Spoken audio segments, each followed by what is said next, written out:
19वीं सदी के आगाज में घड़ियां आम लोगों की पहुंच में नहीं थी। इस वक्त के लंदन, खास तौर पर ग्रीनविच कस्बे में, अगर आपको वक्त जाना होता तो आपको मिसेस ग्रीनविच के पास जाना पड़ता और फीस अदा करनी पड़ती थी। वो अपनी घड़ी देखकर आपको वक्त बताती और इस खिदमत के बदले पैसे लेती। दिलचस्प बात यह है कि ये काम उन्हें विरासत में मिला था। उनका खानदान नस्ल दर नस्ल वक्त बताने का पेशा करता आया था।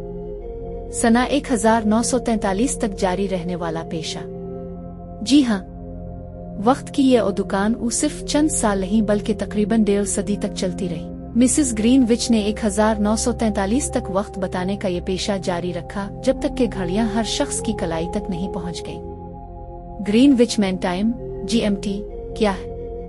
ग्रीनविच लंदन का एक मशहूर कस्बा है जहां से वक्त की पैमाइश का आलमी निजाम शुरू होता है। GMT को दुनिया का जीरो टाइम जोन समझा जाता है, यानी पूरी दुनिया में वक्त का हिसाब GMT के हिसाब से आगे या पीछे करके किया जाता है। ये दुनिया की फर्जी टाइमलाइन है जो ग्रीनविच लंदन से गुजरती है। इसीलिए GMT को आलमी वक्त का मरकज भी कहा जाता है। दुनिया का वक्त कैसे चलता है? नक्शे पर अगर आप ग्रीनविच लाइन से मशरिक (राइट) की तरफ जाएं तो हर मुख GMT से 1, 2, 3 होता जाएगा, और अगर आप मगरिब (लेफ्ट) की तरफ बढ़ें तो हर मुख GMT से 1, 2, 3 होता चला जाएगा।